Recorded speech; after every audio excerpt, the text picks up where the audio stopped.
Good morning, good afternoon, good evening, whenever you're listening to this. I am the Shredder. The opinions I'm about to express are my own, and this is going to be a review of Dark Side of the Rings episode on WCW Bash at the Beach 2000.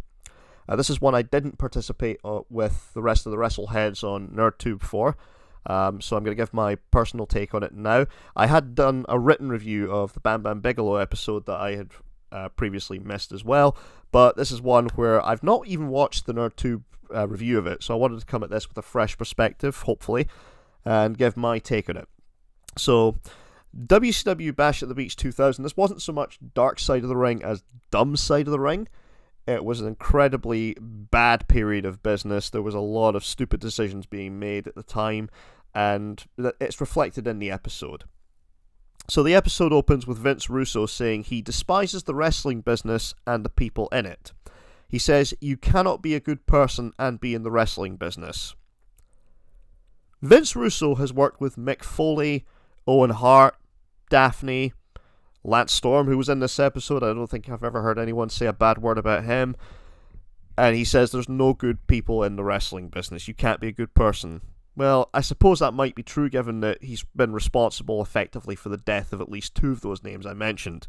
I mean, Russo booked Owen Hart to be in that ceiling when he fell to his death at Kemper Arena, and he booked Daphne to do all those insane fucking spots where she wound up with chronic pain and CTE to where she unfortunately took her own life. I think it was just last year. So there's plenty of good people in the business. Vince Russo is not one of them. Although he does say at the end of the episode that he doesn't hate anyone involved in the wrestling business because to him it was just a job. So we're getting typical Vince Russo double talk in this episode. Well, we're getting double talk from a lot of people throughout this episode, but we'll get to that when we come to that bridge.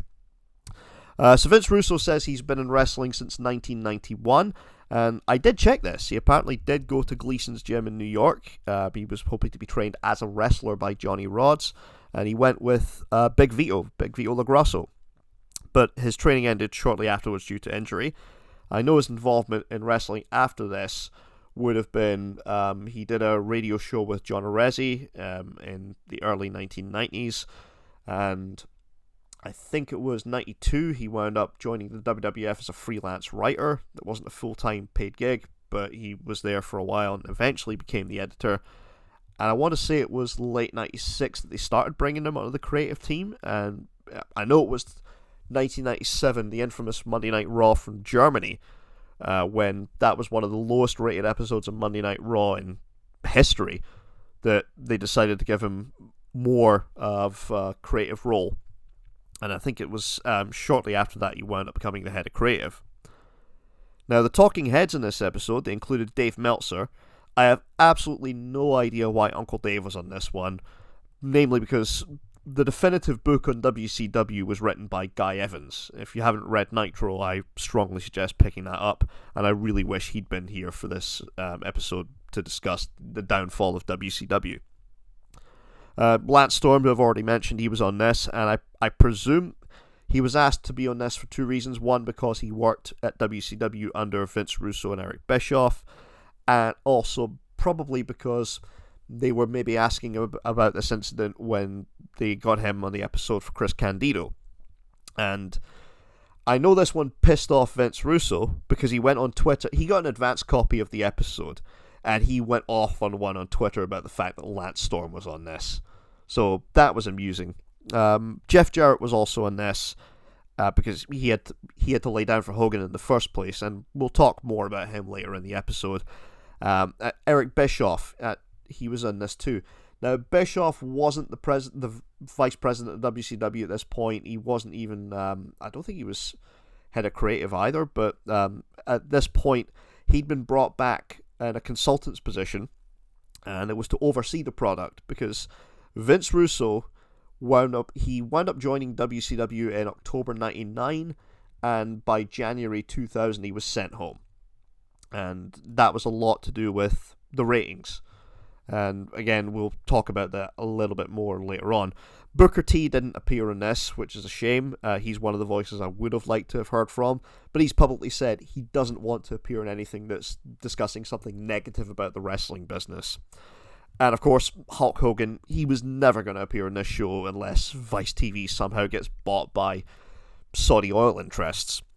And I'm not sure how much he could have contributed, though, when you consider his track record with the Truth is not great.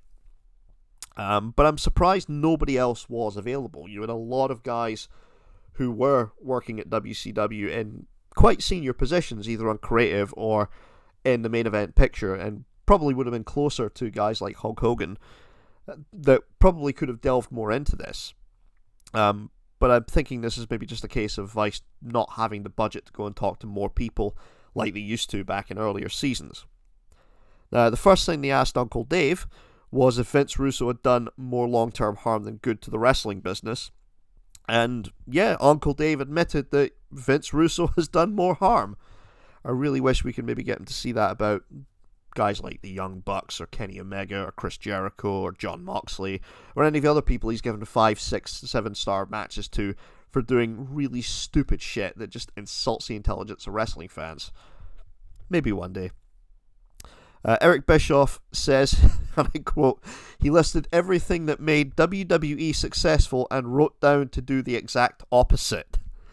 I think that was a bit of a slip of the tongue from Eric, but yeah, he's gone in detail before about the fact that when he was starting off WCW and he got the gig for Monday Nitro, he looked at what the WWF was doing at the time and he wrote down what he could do differently. So Monday Night Raw being taped, Nitro wound up being live, things like that. And it made for a compelling TV show. He also talks about signing Hulk Hogan, which was in 94, and eventually, of course, he signed Scott Hall and Kevin Nash in 1996, which led to eventually the NWO angle, probably the biggest angle that WCW ever had. It was certainly one of the biggest drawing angles. Vince Russo starts saying all the things he told Vince McMahon. Let me repeat that. Vince Russo is saying he told Vince McMahon what to do with the TV show. He then goes on to explain the concept of Crash TV, where he was making sure that it was just non-stop changes throughout the program to make sure that somebody at home with the remote in their hand didn't change the channel. And to a degree, it did work. There's some good stuff in the Attitude Era, but at the same time, there's a lot of crap that people want to forget, or in some cases just have forgotten. And the case is easy to put that Vince McMahon was the guy who made it work by serving as a filter.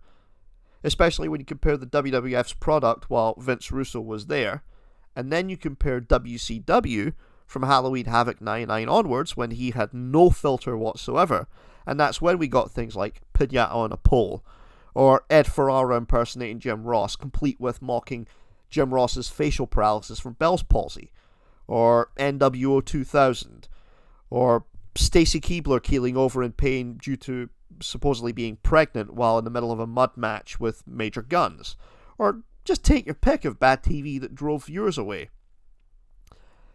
Dave Meltzer mentions that the WWF had Stone Cold Steve Austin and The Rock at the same time, and he is to a degree correct. I mean, they were the two biggest stars in the business in that period. You go back and watch WCW, though, through 96 to 99, and almost nobody knew was breaking into the main event. It was already established main event guys. But there was pretty much no young blood or stars breaking out to the top of the card. I mean, the only guys I can think of who either hadn't been a main event player for Vince McMahon in the WWF or had already been a main eventer established in the late 80s or the early 90s were probably, DDP and Goldberg. I mean, between 96 and 99, I can't think of anybody else that broke out into the top of the card. Well, maybe Scott Steiner, but, the argument is that Steiner had already been main eventing in the early 90s against Ric Flair. But after the WWF had lost Scott Hall and Kevin Nash in 96, they still had a mix of established stars. So they had Bret Hart, The Undertaker, Shawn Michaels.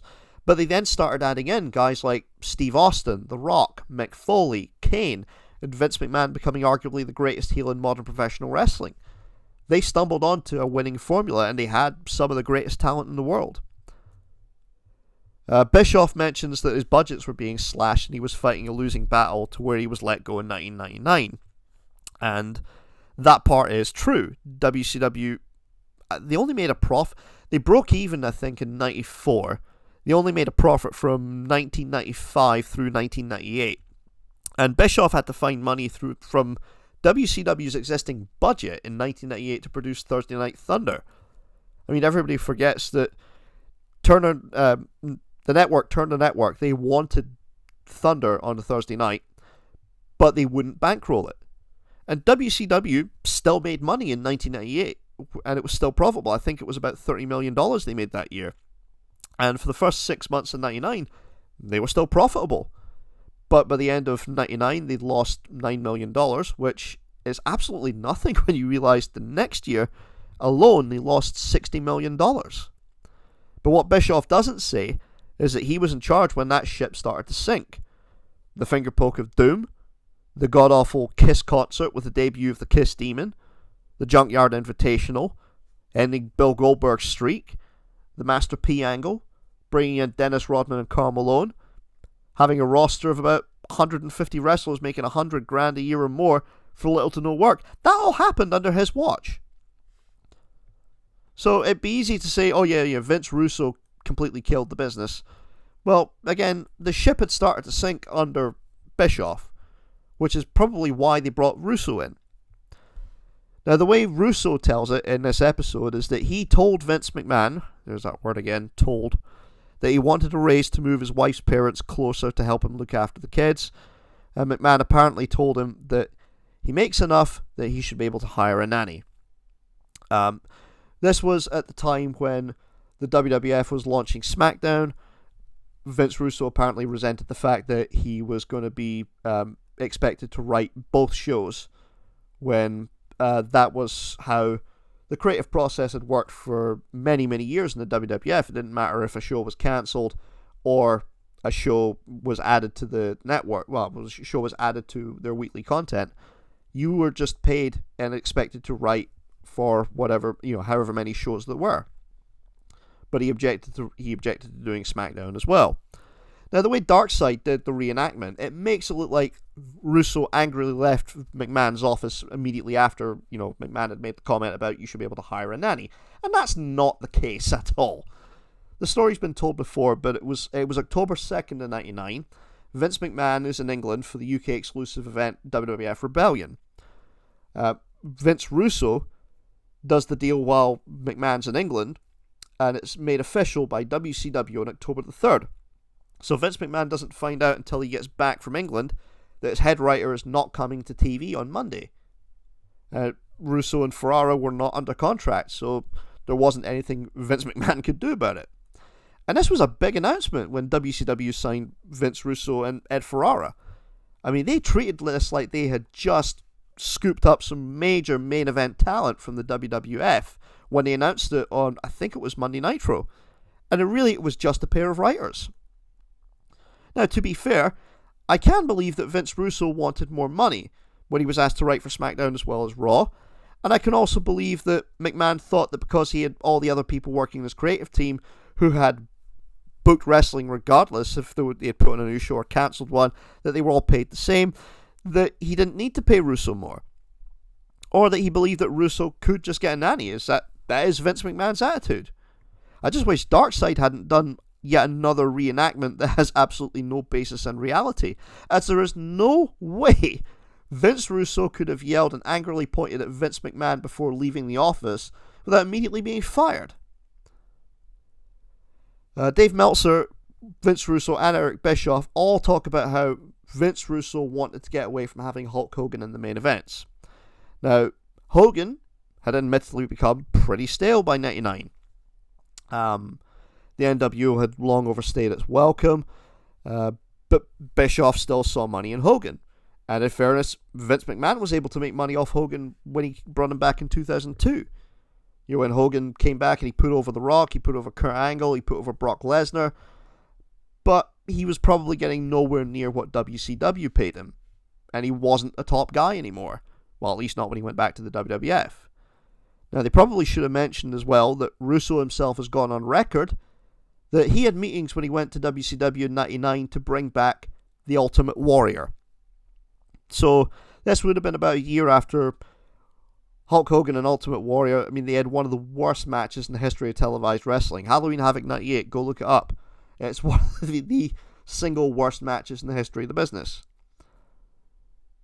But he thought there was absolutely nothing in Hulk Hogan, the guy who'd been on TV pretty much consistently since WCW had brought him in, but they wanted the Ultimate Warrior in. And there's no way in hell Warrior would have been putting over guys in the mid-card. I don't know what they would have planned for him, but no, there's no way he's going to put over young talent. So they then show clips of Nitro at its very, very worst during that time period. This is when Vince Russo and Ed Ferrara had pretty much admitted that they would watch Jerry Springer for an inspiration. Russo says the ratings went up. Uncle Dave says that artificially that was the case, but they weren't going up.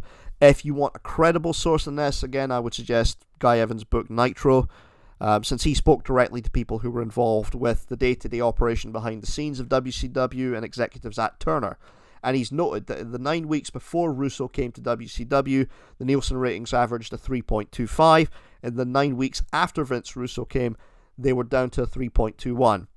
And they kept declining, which is why Russo was sent home in January. And that was because he refused to take part. He refused to work as part of a booking committee instead of just being the head writer. And the ratings never recovered. Bischoff gets brought back in as a consultant position to work with Vince Russo, because WCW didn't want to pay Vince Russo just to sit at home. So Bischoff gets paid out of his previous deal, and he then gets a new one drafted up, which gave him, I think, a 2-movie option deal. Jeff Jarrett and Lance Storm give their thoughts on working with Vince Russo and Eric Bischoff. Jarrett said he never saw any problems between the two of them.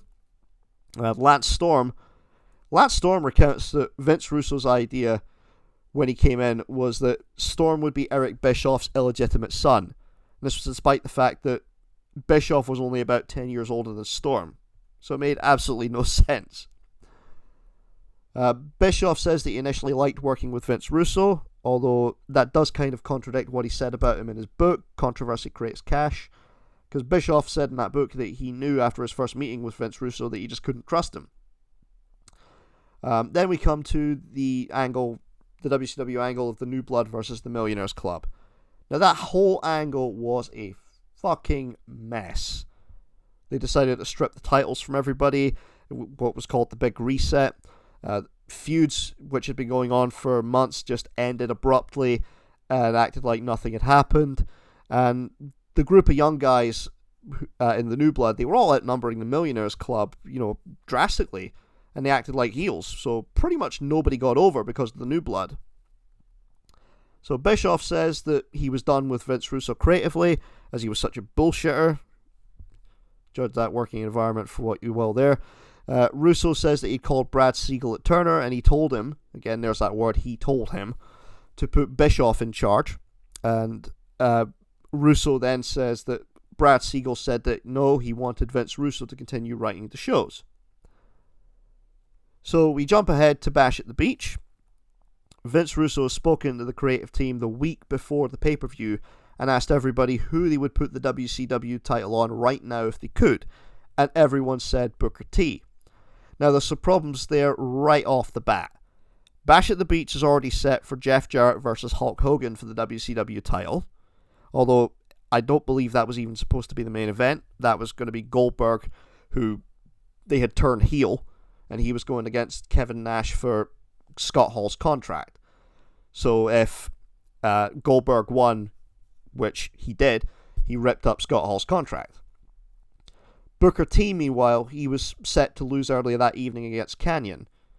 So it made no sense just to suddenly have Booker T face Jeff Jarrett for the title and walk out of the event, walk out Bash at the Beach as champion, with not only no build, but losing on the same show. But Vince Russo said that was what was supposed to happen.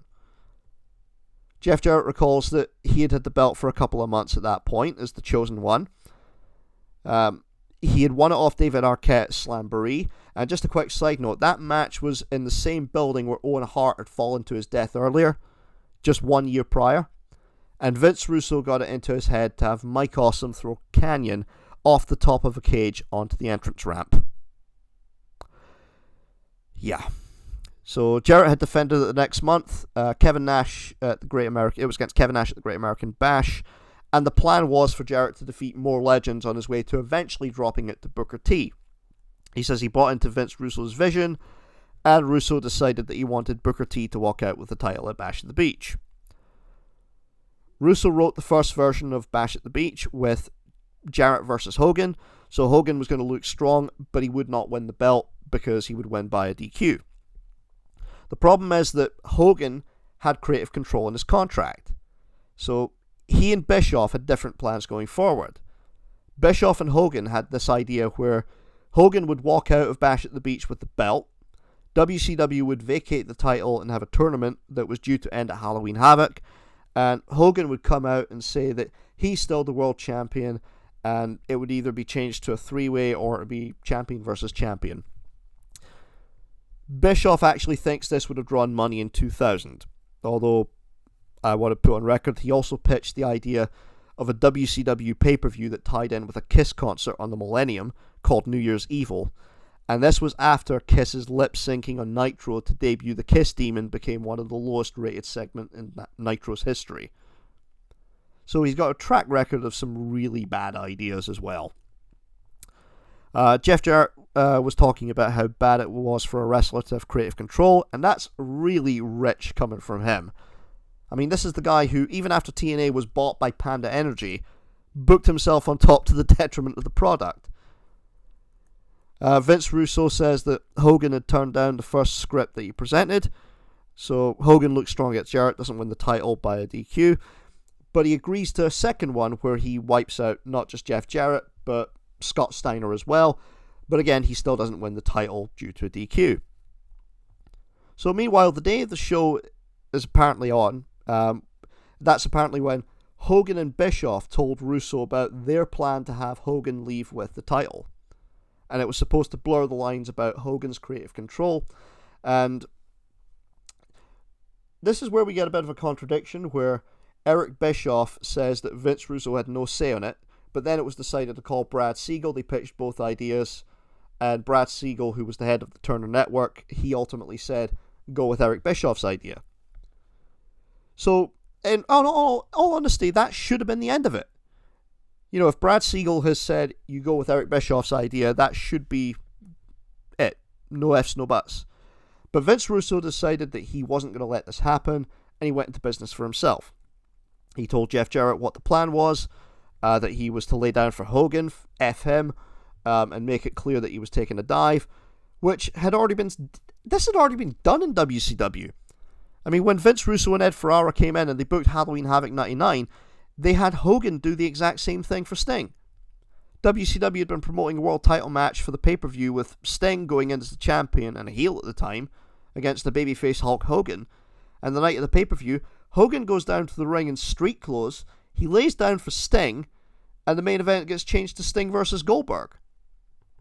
So the book Nitro laid out that this was basically merging the Montreal Screwjob, the Finger Poke of Doom, and Halloween Havoc 99. So it was a complete and utter mess. Jarrett said the storyline didn't make sense for a babyface to win the title this way, which he's correct about, and again he's correct when he said everybody loses in that scenario. Jarrett started having second thoughts. He apparently considered trying to make Hogan have an actual match, and he thought about his father and his grandmother who had been promoters, and he knew it wasn't right for the business. Jarrett stayed back for a while his music was playing, and he started thinking about what he was actually going to do, but he eventually just went to the ring and decided to get it over with. He said he was disgusted with Hogan using his creative control, and he never looked at him the same way. The fact that Hogan was going into business for himself, and that's a story that's been heard before. Probably the most famous one being The Undertaker, when Hogan apparently convinced Taker that he'd hurt Hogan's neck with a tombstone piledriver at the Survivor Series. Now, the audience was confused when Jarrett laid down. I mean, I was certainly confused when I saw it for the first time. And Jarrett said the old adage was, you confuse them, you lose them. And that's what happened. The audience was stunned, and it was horrible to watch, especially this was a world title match they'd been building up for a pay-per-view. And the announcers talking about things that they went over in production meeting. It was one of the biggest black eyes in the history of pro wrestling. But this was apparently the plan all along, with Hogan and Bischoff leaving the building and getting on a plane for Hogan to go back to Tampa to work the boys, which again was absolutely dumb. So Vince Russo comes out later in the show with a microphone and he proceeds to shoot on Hogan. He cuts a promo completely changing the main event to Jeff Jarrett versus Booker T for the WCW title. And the belt Hogan has is apparently meaningless.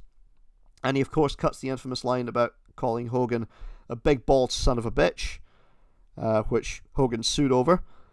And when Hogan's plane touched down in Tampa, he and Bischoff's phones start blowing up, basically talking about how Vince Russo had buried Hogan, and that wasn't supposed to happen. Lance Storm gave his perspective from being in the locker room at the time. He said that nobody knew if that was the plan, or if the boys in the back were just being worked. And if it was the plan, it was stupid, but if it wasn't the plan, it was even stupider. Vince Russo promised everyone they would never see Hulk Hogan again, which wound up being true in WCW at least, since Hogan sued them over breach of contract and Vince Russo for defamation. Booker T wins the world title in the new main event. Russo knew that Hogan was going to be pissed, and he thinks it's great because he was reading on the internet how great it was that Russo put Hogan in his place. Now, keep in mind, the internet was not as prominent in 2000 as it is now. It was catering to internet fans back then was probably one of the worst things he could have done. Bischoff disputes Russo's claim that everything went to plan and that the promo was all planned, which, according to Bischoff, wasn't approved by either himself or Hogan. Bischoff describes it as the most unprofessional thing he's seen in 30 years of TV. So Hogan decided to shoot on Russo on radio. What they don't mention is that this was from the Bubba the Love Sponge show. I don't know why. I mean, I find that even funnier when you consider the eventual falling out between the two parties. Eric Bischoff says, how could you not know that Hogan was going to take legal action? And I agree with him. I mean, okay, the lawsuit for defamation was eventually thrown out. It was deemed that it was characters in wrestling cutting promos against each other, so a character in a wrestling show couldn't defame another character. But the breach of contract was settled with Turner, and although the amount was never disclosed, it's well into 7 figures. Now, according to Russo, the deposition also reveals that 2 days before the pay-per-view, Hogan's lawyer sent a fax to the WCW offices that he wasn't agreeing to the finish, and this was when WCW's offices were closed. And apparently that's what set him off on Bash at the Beach, because he thought that Hogan and Bischoff were just coming with this the day of the show. Now, Bischoff denies the fax ever happened. He said the finish wasn't even up for debate in the first place. Dave Meltzer says he's never heard the fax story, but he's trying to decide between who was telling the truth about something that happened 20 years ago between two dishonest people. And again, he's pretty much right about that. Jarrett believes that Hogan knew the night of Bash at the Beach that he was going to get one last payout from AOL Time Warner because his contract likely wasn't going to get renewed. And that's why he sued. Now, they played audio from Hulk Hogan on Bubba the Love Sponge talking about how he was trying to get out of his contract. Dave Meltzer also said there was nothing more that could be done with Hogan, and that he couldn't draw, and he was the face of failure towards the end, and there was nothing left to do with him. Bischoff decides to go off on Meltzer, something he does fairly regularly when he's on his podcast or on Twitter, and he called him a scumbag and a useful idiot, and he said that this is all because that Meltzer hates Hulk Hogan. Now, Hogan had about 2 years left in his deal, which he'd signed in 98, and that was to take him through to May of 2002. And it was an obscenely high contract. I can read off the figures for it, but he got $650,000 per pay-per-view, or 15% of sales, whichever was greater. A guarantee of 6 pay-per-views in a year where he would be the featured wrestler. He got a $2 million signing bonus. He would get a $1.35 million payment on July 1st, November 1st, and February 1st of the first 3 years of the contract as an advance on the pay-per-view agreement. He would get additional bonuses of $250,000 and up to $1.75 million based on the pay-per-view buy rate per pay-per-view appearance. He got 25% of gross ticket sales for every Nitro or Thunder appearance with a minimum of $25,000 payment. He had 16 mutually agreed WCW TV tapings. He got 25% of gross revenue of ticket sales of any house show, a $100,000 consultant fee for year 4 of the contract, and 50% of net receipts in merchandise sold by WCW that contained his name or likeness, 50% of the actual license fee received by WCW for any licensing deal that involved his name or likeness, $20,000 per month for any period he's in the NWO and wearing non-Hogan NWO merchandise or participating in anything NWO related, and 100% of net revenue if WCW had started a Hulk Hogan 900 line. So there was a lot of money involved in Hogan's deal. Now, whether he would have been re-signed to a similar deal is of course up for debate, as apparently nobody thought WCW would go out of business less than a year later. But when this was Hogan's deal, you can't just decide he's got no value to the product and you want him out. Vince Russo's job as the head writer should have been to work with Hogan and build him up as a star attraction. If the company was still around in 2002, then you renegotiate Hogan's deal. And if he's not happy, let him go to Vince McMahon. I mean, Jarrett can't figure out what Hogan's vision was. He didn't know if this was going to be Hogan's version of Montreal Screwjob or just a publicity stunt. Jarrett also said that some people play chess while others play checkers, and Hogan had the patience to play chess, which is what he did that night. And Jarrett is disgusted that Hogan was only out for himself. Again, the hypocrisy is absolutely insane when you remember how Jarrett booked himself in TNA throughout the early 2000s. But WCW had floundered, and it was put up for sale by AOL Time Warner. Eric Bischoff had put together a consortium to buy the company for $67 million, but he wasn't the only one. The late Jerry Jarrett, he'd also put together a group of backers for a deal worth $70 million. Now, Jerry Jarrett, he'd looked at WCW's books during a due diligence period, and he believed he could restructure the company, he could slash payroll, he could renegotiate talent contracts, and turn it around. Jarrett thought he could cut $40 million out the overhead immediately and be in a profit. But, much like the deal Bischoff had put together, it was utterly worthless once AOL Time Warner decided there was no TV slot included in the deal. So WCW was bought by the WWF for $2.5 million and another $1.7 million for the tape library. And that library has paid for itself hundreds of times over. Now, you could argue that why didn't Bischoff buy the tape library? Well, there was no platform for him to market the tapes. If he's got no platform, that tape library is worthless. So Bischoff says he's got no regrets. Vince Russo again says he doesn't hate people in the business, despite opening the episode explicitly saying that he hates the people in the business and there are no good people in it. And apparently he tells people who are looking to get in the business, don't. Why anyone would be asking for Vince Russo's advice to get into professional wrestling, I have absolutely no idea. But that was Dark Side of the Ring's episode of Bash at the Beach. Again, this wasn't so much Dark Side of the Wrestling as the dumb side of wrestling. Now, I agree with Eric Bischoff that Bash at the Beach was not the final nail in WCW's coffin, but it was one of the many nails in that lid. Darkseid could really do an entire season on WCW's final year in business and explore its downfall, although, again, they might want to talk to somebody more credible than Dave Meltzer. Again, I'd suggest reaching out to Guy Evans, who, again, I can't state this enough, he wrote the definitive book on WCW Nitro. There's a new version of it out, which I'm going to be reading at some point fairly soon, but it's one of the best wrestling books that's ever been written about the business. Vince Russo has previously reviewed Bash at the Beach 2000 in full for his podcast, and he thought it was great. So you can go back and watch that and judge his standards in professional wrestling for yourself. And that's if you were fortunate enough to not suffer through TNA when he was in charge of creative.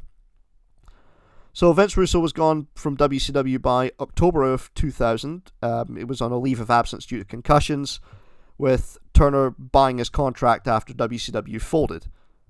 But by then, it was pretty much too late. WCW lost $60 million in the year 2000, and that was more than enough justification for AOL Time Warner, who didn't want wrestling on their network to begin with, to just get it off the airwaves. There was no profit being made, so they didn't want it. The only positive about this whole thing was Booker T really becoming WCW champion, despite the fact he would lose it and regain it 4 more times between July of 2000, when Bash at the Beach happened, and March 2001, when WCW shut down. And he was brought in as one of the big stars of WCW along with DDP. But other than that, this whole mess should have convinced every major wrestling company in the world that Vince Russo should never be put in a creative capacity again. The show was fairly solid. It's hard to know who to believe, or who, if anyone, deserves any kind of sympathy. I do in some ways feel bad for Jeff Jarrett being caught in the middle for the main event, although you could say it is quite ironic given how he eventually ran TNA just a couple of years later. But this ultimately, again, it was a well-made show, it was solid, but it was ultimately probably one of the biggest letdowns of any episode of Dark Side of the Ring to date. Again, the reenactments were just awful, which I mentioned last week in the Marty Jannetty review, and the talking heads were not the best they could find. So if I were to give this a rating out of 10, like we usually do in NerdTube, at best I would say this probably gets a 6 out of 10. Not great, but certainly not one of the worst. But overall, a bit of a letdown. I'm the Shredder. That's my opinion.